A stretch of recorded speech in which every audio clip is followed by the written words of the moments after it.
kita berdoa. Damai sejahtera Allah yang melampaui segala akal, itulah yang memelihara hati dan pikiranmu di dalam Kristus Yesus Tuhan kita. Amin. Shalom. Horas. Bapak Ibu, saudara-saudari, jemaat yang dikasihi oleh Tuhan, mari kita sambut firman Tuhan pada minggu kita hari ini, minggu kedua setelah Trinitatis. Diambil dari 1 Raja-Raja 19, ayatnya yang ke-15 sampai dengan ayat yang ke-21. 1 Raja-Raja 19 ayat 15 sampai dengan 21. Saya akan bacakan bagi kita semua. Firman Tuhan kepadanya, "Pergilah, kembalilah ke jalanmu melalui padang gurun ke Damsyik.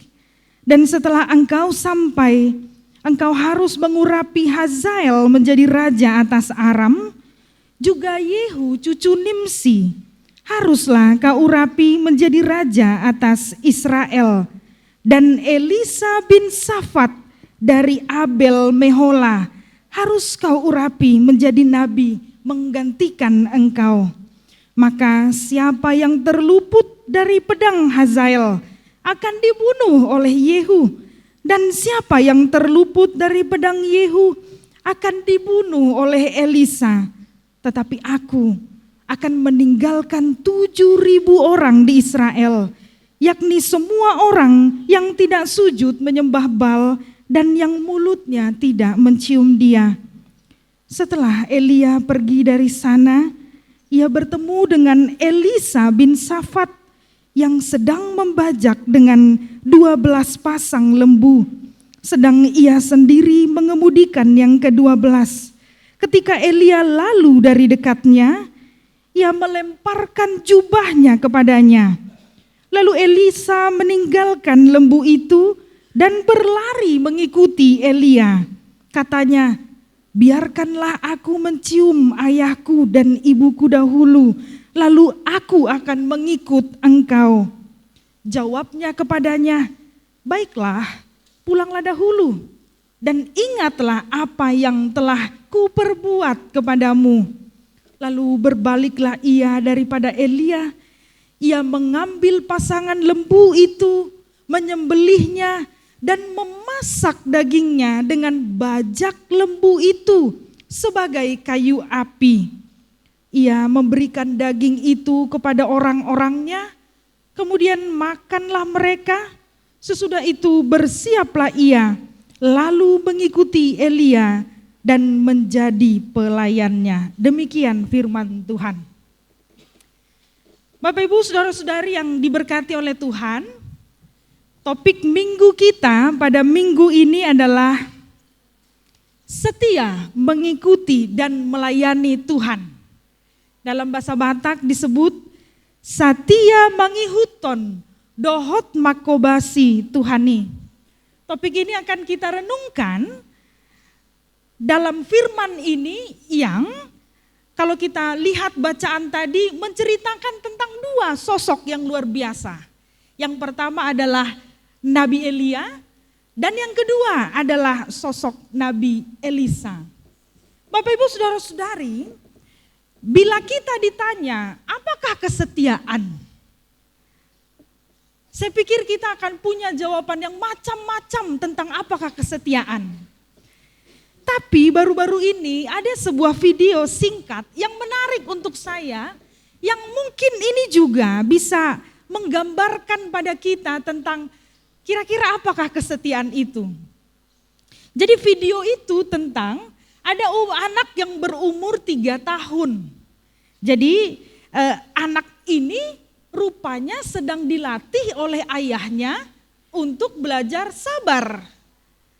Cara ayahnya melatih sabar ialah diletakkanlah makan siang si anak di depannya.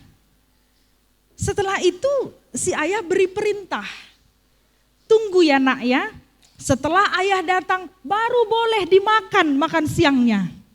Dungi lauma orang tuanya itu dan ditinggalkan dia, ada kamera di depannya.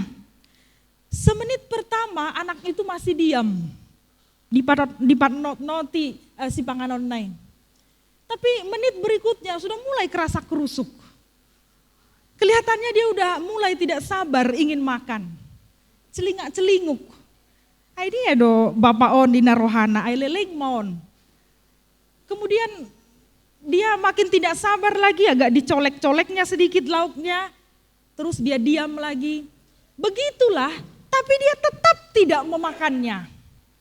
Lalu setelah 5 menit, si ayah datang, wajahnya semangat, lalu kemudian dia makan dengan lahapnya. Si anak lolos ujian kesabaran dari si ayah. Bapak Ibu saudara-saudari, dalam Alkitab biasanya setia itu merujuk pada 3 arti yang kita bisa lihat dari apa yang dilakukan anak itu. Apa itu? Yang pertama, setia adalah dapat dipercaya. Seberapa orang dapat dipercaya dalam perkara-perkara yang kecil hingga perkara-perkara yang besar. Seperti anak tadi, dapat dipercaya. Yang kedua, setia itu adalah tentang taat, tentang loyal. Seberapa seorang itu taat, loyal, entah itu dalam tanggung jawabnya, dalam imannya, dan macam-macam. Lalu yang ketiga, setia itu berbicara tentang ketangguhan, kemampuan seseorang bertahan sampai akhir. Manahan rodi ujungna. Bapak Ibu saudara-saudari, menjadi setia itu sangat perlu dalam kehidupan kita sehari-hari. Dan seringkali kualitas diri seseorang itu dilihat dari kesetiaannya. Bagaimana ketika dia diberi tanggung jawab? Haposado. Bagaimana ketika ada tantangan? Boy doi mana-manahan. Itulah kesetiaan itu. Bapak Ibu, dalam nas ini kita akan melihat 2 orang nabi Tuhan tadi dalam kesetiaannya mengikut dan melayani Tuhan. Dari aspek itu, apakah mereka dapat dipercayai? Kemudian bagaimana ketaatannya? Setelah itu bagaimana ketangguhan mereka dalam menghadapi tantangan? Dan kita mau belajar dari sana ketika topik minggu kita ini katakan setia mengikut dan melayani Tuhan. Pertama, Nabi Elia. Elia adalah sosok nabi, hamba Tuhan yang sangat gigih, tegas dalam melakukan tugasnya, yaitu membawa bangsa Israel untuk hanya menyembah Tuhan sebagai satu-satunya Allah dan juru selamat. Tidak ada yang lain. Dalam melakukan tugasnya ini, Elia juga dikenal sebagai nabi yang sangat gagah perkasa dan berani. Tidak ada yang dia takutkan. Bahkan dalam perikop sebelum ini, ayat pasal 18, Elia diberitakan baru saja dengan gagah perkasa dan spektakuler mengalahkan nabi-nabi Baal sampai 450 orang, padahal dia sendirian. Tapi dia bisa mengalahkan. Sebagaimana dikatakan di 1 Raja-Raja 18 ayat 46, di situ disebut kuasa Tuhan berlaku atas Elia. Demikianlah Elia itu adalah sosok yang dipenuhi dengan kuasa Tuhan. Tapi tiba-tiba, kalau kita nanti ada waktu membaca firman ini di rumah, pada pasal 19 kita mendapati cerita yang agak berbeda tentang Elia.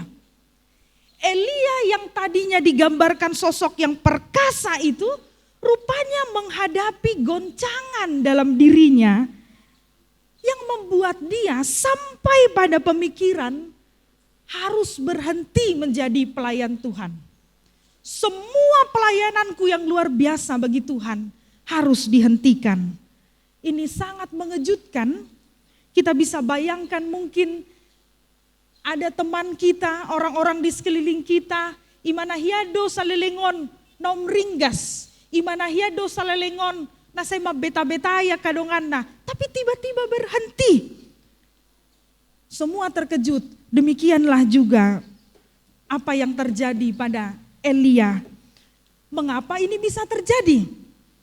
Kalau kita juga melihat pada nas sebelumnya, rupanya Elia mulai berhenti dan menyingkir adalah sejak dia menerima ancaman dari Izebel yang marah karena terbunuhnya nabi-nabi Baal itu dan ingin balas dendam pada Elia.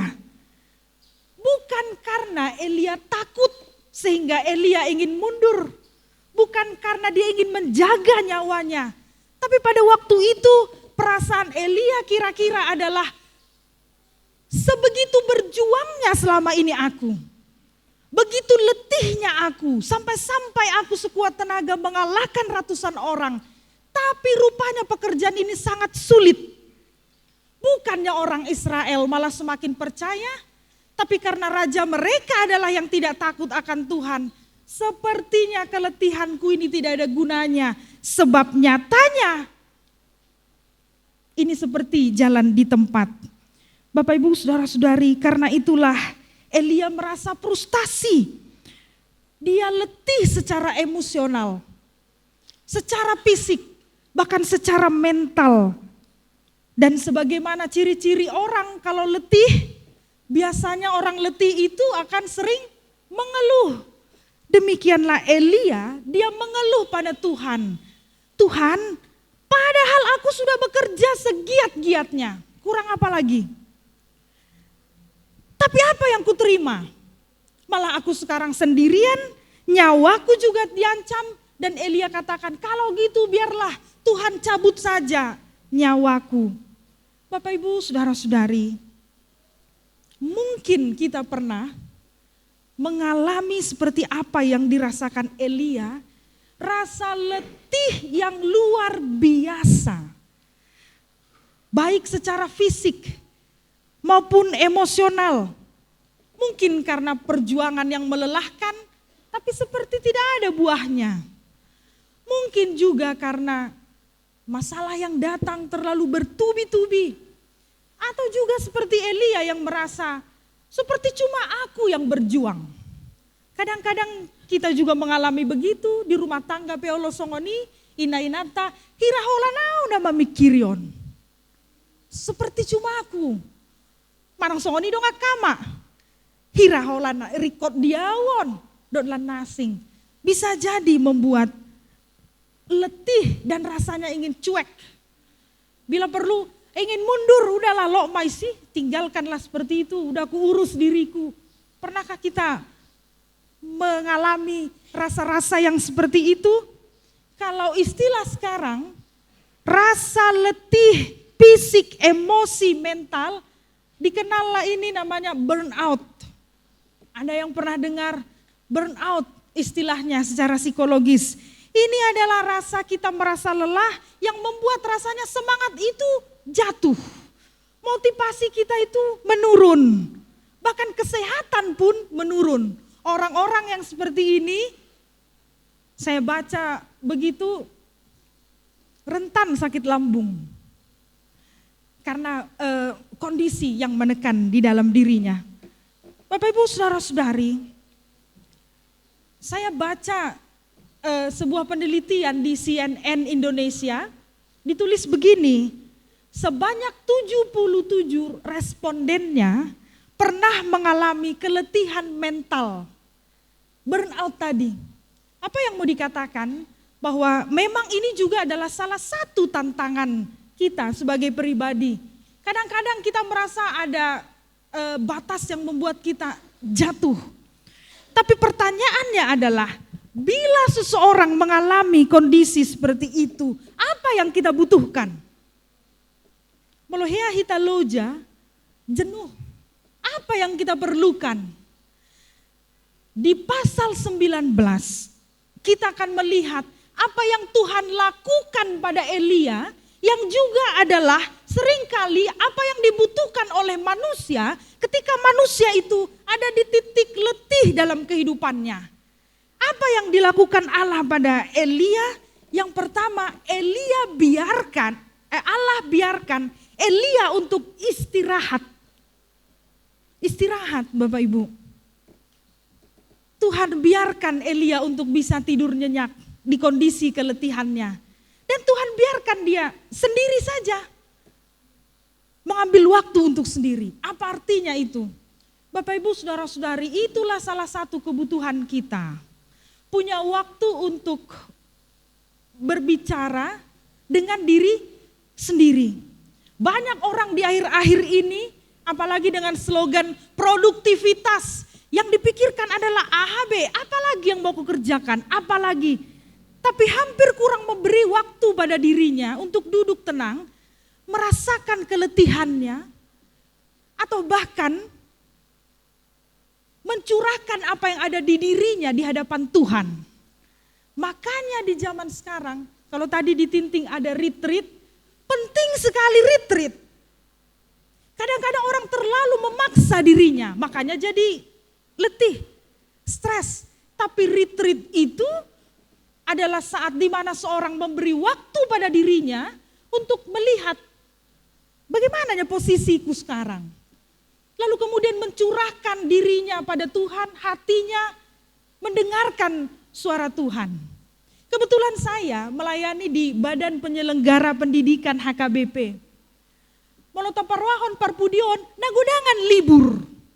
Banyak betul hari libur sekolah.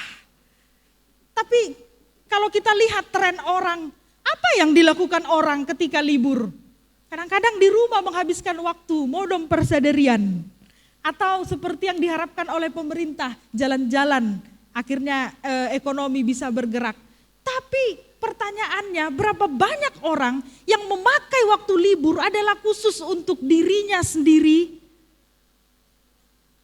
kemudian berdoa pada Tuhan agar dia mendapatkan pemulihan yang sejati. Dan ini yang Tuhan lakukan pada Elia. Dia biarkan dulu, dia meninggalkan pekerjaannya untuk dia bisa dengan dirinya sendiri.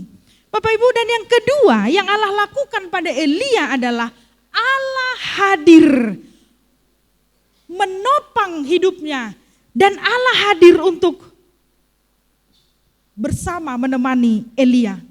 Bapak Ibu saudara-saudari, Elia menyampaikan kekeluhannya, tapi Allah tidak stop sampai di situ. Tapi Allah bertindak dan dia mendengarkan Elia. Demikianlah Tuhan itu. Kadang-kadang dia biarkan kita jatuh memang. Tetapi Tuhan tidak pernah mau orang yang percaya padanya sampai tergeletak.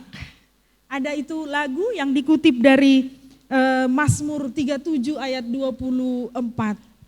Tuhan menetapkan langkah-langkah orang yang berkenan kepadanya. Apabila ia jatuh, tidak sampai tergeletak.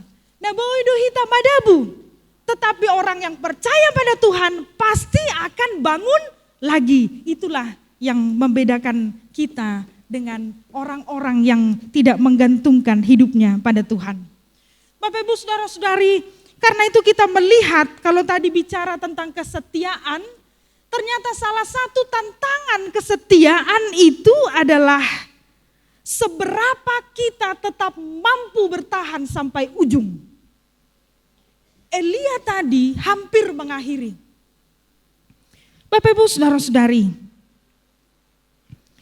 entah apapun panggilan kita, entah kita guru, pelayan gereja dan lain sebagainya, tetapi kita juga tentu akan pernah menghadapi banyaknya tantangan yang membuat kita kadang-kadang seperti Elia tadi ingin berhenti. Bukan karena berubah, tapi karena terlalu banyak ujian itu. Ada orang yang ada anggota punguan ala pagodaku aloisi narohana gabe matat. Ada juga bahkan parhalado yang terlalu banyak dirasa hal-hal yang tidak sesuai, memilih untuk menggantungkan jubahnya. Kan ada bang ya. Ada juga dalam hubungan suami istri.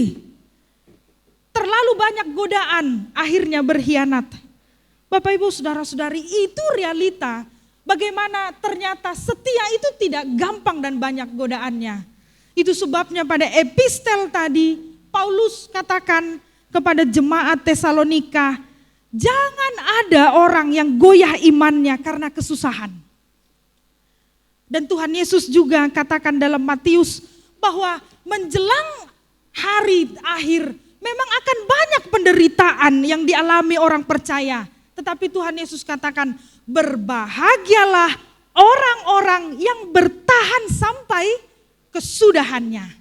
Martuama akahalakna manahan rodi ujungna. Bapak Ibu saudara-saudari, karena itu bila kita rasa ada hal-hal yang menggoyah kita, maka kita perlu meminta kekuatan dari Tuhan. Selanjutnya kita lihat setelah Allah meneguhkan Elia dan Allah merasa itu cukup, Allah pun memberi perintah baru pada Elia untuk bergerak. Jadi Allah tidak ingin Elia itu hanya sekedar menerima penghiburan, tapi penghiburan itu harus berbuah menjadi bergerak. Aina godangan do jolma nalomuan rohana dihibur orang lain, ada persoalannya dia ceritakan supaya menerima insight dari orang lain, masukan-masukan. Tapi setelah itu kalau ditanya apakah dia bergerak dan berubah? Banyak yang tidak. Hanya sekedar ingin didengar, tapi sebenarnya tidak sampai ke dalam hatinya. Hanya ingin sekedar orang tahu betapa susahnya dia. Tapi diberi masukan, tong do songoni. Tidak ada hamu baon, tong do nai pikiran nai kombardalan. Alai sai nitangi homai, nilehon masukan. Dan kadang-kadang kita juga kesal. Ini orang sudah dinasihati tapi tetap saja begitu. Tapi ini rupanya berbeda dengan Elia. Ketika Elia sudah dihibur oleh Tuhan, rupanya ketika Tuhan memberi dia perintah bergerak untuk mengurapi 3 orang yang Allah sebutkan tadi ada dalam nas kita. Bagaimana Elia? Bergerakkah dia? Elia bergerak. Meskipun kalau lebih dalam kita lihat nas ini, ada 3 yang harus diurapinya. Tapi kemudian cuma 1 memang yang Elia akan urapi. 2 lagi dilanjutkan oleh Elisa. Tapi setidaknya ada keinginannya untuk bergerak mengikuti perintah Tuhan. Dan Elia pun menjumpai Elisa. Elisa yang Tuhan tunjuk untuk akan meneruskan pelayanannya. Bapak Ibu saudara-saudari, mari kita lihat sosok Elisa. Bagaimanakah Elisa? Ketika Elia melihat Elisa, dalam nas kita tadi kita lihat, Elia langsung melemparkan jubahnya. Artinya itulah cara yang dia lakukan untuk menunjukkan pemanggilan, untuk menunjukkan ajakan bersama-sama dengan dia dalam pelayanan ini. Bapak Ibu, dan kita lihat diberitakan di situ ada informasi penting tentang Elisa. Waktu itu terjadi, Elisa itu sedang menggembalakan lembu. Dan lembunya ada 12 pasang. Ini mau menunjukkan kepada kita gambaran latar belakang siapa Elisa. Elisa ini rupanya adalah orang yang dalam kondisi hidup yang mapan dan nyaman. Dia adalah orang yang kaya pada saat itu. Tanah pada waktu itu mahal sekali, apalagi bagi bangsa Israel. Dan orang bisa sampai memelihara lembu 12 pasang, belum lagi anak-anaknya. Berarti ini adalah seorang yang betul-betul sejahtera. Tapi apa yang kita lihat yang dilakukan oleh Elisa dengan segala kekayaannya, ketika pemanggilan itu datang padanya pada waktu yang dia tidak kira, luar biasa kita lihat pada nas kita, tanpa bertanya, tanpa ragu-ragu, Elisa katakan pada Elia, aku akan ikut, tapi sebentar aku pamit dulu. Dan kemudian dia menyelesaikan urusannya. Tidak ada pertanyaan macam-macam. Dia ikut saja. Dan luar biasanya bahkan lembunya disembelih dan dia masak dengan menggunakan penggirik yang dia pakai selama ini untuk menggirik lembunya itu. Itu dijadikan sebagai kayu bakar. Artinya dia bakar semua hal-hal yang bisa membuatnya mendua. Sekarang hatinya tulus. Dia bulat ingin mengikut Tuhan. Meskipun dia punya kenyamanan. Tapi dia siap untuk meninggalkan itu semua. Meninggalkan cara-cara hidupnya yang lama. Demi untuk melayani Tuhan. Sebegitu luar biasanya Elisa merespon ketika dia diajak untuk melayani Tuhan. Bapak Ibu Saudara-saudari, Elisa ini mirip seperti Rasul Paulus. Paulus dalam suratnya dia katakan, ketika aku mengikut Kristus, apa yang dulu adalah keuntungan bagiku, kini semua kuanggap seperti sampah.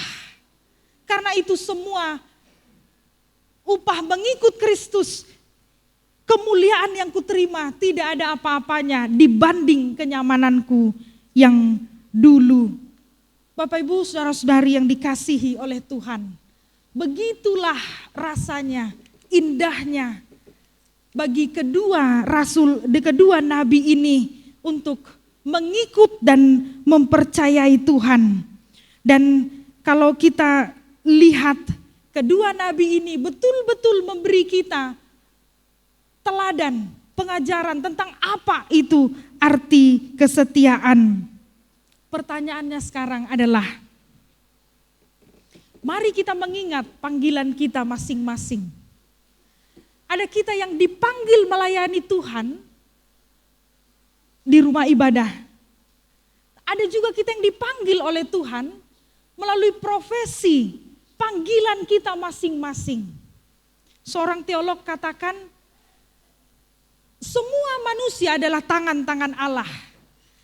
Ada yang bergerak sebagai tangan Allah. Ini yang bergerak dalam pelayanan, penginjilan di rumah ibadah.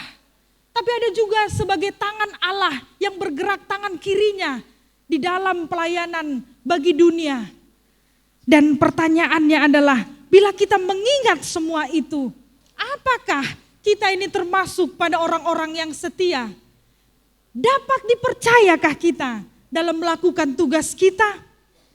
Hapo sadohita, molodong dileho tuhita, sadahal, boy dohita, dipercayai, namangihut. Apakah kita taat sebagai orang tua? Apakah kita setia melakukan peran kita? Dalam tugas-tugas kita, loyalkah kita?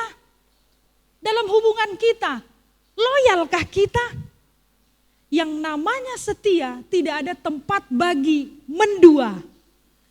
Tidak ada tempat bagi mendua. Dan yang terakhir adalah ketika ada tantangan, bagaimana? Apakah kita mampu bertahan? Atau kita sibuk mengeluh? Atau kita tetap berada dalam keadaan merasa letih? Tanpa kita datang kepada Tuhan memohon kekuatannya. Bapak Ibu Saudara-saudari, biarlah Elia dan Elisa menjadi pedoman kita. Bahwa perlu dalam hidup ini dapat dipercaya. Untuk kita taat dan untuk kita juga menjadi orang-orang yang kuat.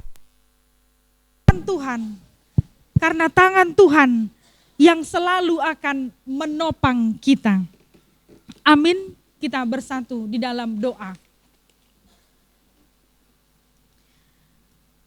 Terima kasih ya Allah atas firman-Mu yang Engkau berikan kepada kami. Pada hari ini kami belajar tentang setia mengikut Engkau dan melayani Engkau dari Elia dan Elisa. Ya Allah, di dalam kehidupan kami mengaku bahwa kami kadang seperti Elia yang merasa letih dan mengeluhkan banyak hal. Tapi kami berdoa ya Tuhan, biarlah kami tetap Tuhan anugerahkan dengan Roh Kudus, agar kami senantiasa bisa bangkit dan menemukan kembali semangat kami. Jangan ada apapun Tuhan yang bisa membuat kami berhenti di dalam pelayanan kami. Kami juga berdoa Tuhan, biarlah kami memiliki hati seperti Elisa, yang dengan bulat menyatakan bahwa kami ini pengikut Kristus. Yang dengan bulat kami melayani Engkau tanpa hati kami mendua. Janganlah kiranya ada hal yang kami kasihi melebihi kasih kami kepada Kristus. Biarlah Engkau yang berkuasa di dalam kehidupan kami. Kami berdoa Tuhan, kiranya Tuhan memampukan kami Tuhan dalam 1 minggu ini, dalam segala aktivitas pelayanan kami sehari-hari. Tuhanlah beserta kami, melindungi kami, keluarga kami seluruhnya. Tuhanlah yang menjagai, memberikan kesehatan. Yalah kami juga telah mendengar warta jemaat, berbagai program gerejamu. Kami berdoa, biarlah Tuhan yang memberkati seluruhnya. Biarlah program-program itu daripadanya kami melihat kebesaran Tuhan. Dan menjadi ruang untuk kami ambil bagian dalam pelayanan Tuhan untuk membesarkan nama-Mu di gereja-Mu ini. Kami berdoa juga Tuhan bagi anak-anak jemaat-Mu yang berencana akan melangsungkan pernikahan. Biarlah Tuhan kesetiaan nantinya ada di dalam mereka. Tuhan juga melancarkan seluruh proses-proses. Biarlah mereka melihat kebesaran Tuhan di dalam kesatuan yang Engkau nyatakan pada mereka. Yalah kami juga berdoa Tuhan untuk seluruh kami, bila ada dalam keadaan sakit, bila ada dalam keadaan lelah, letih, Tuhanlah kiranya yang menghibur dan menguatkan kami seluruhnya. Jangan ada kami Tuhan yang sampai tergeletak, tapi biar kami merasakan topangan tangan Tuhan selalu. Kami pun berdoa Tuhan, bila di dalam hati kami ada kebencian, ada kemarahan, kami mohon Tuhan ambil tembok-tembok pemisah itu yang menjauhkan kami dari saudara kami dan yang menjauhkan kami Tuhan dari kasih Tuhan. Biarlah Tuhan damai sejahtera Tuhan dan sukacita ada atas kami. Terima kasih ya Allah. Hanya di dalam nama-Mu kami berdoa dan bersyukur. Terpujilah Engkau Tuhan, kekal hingga segala masa. Amin.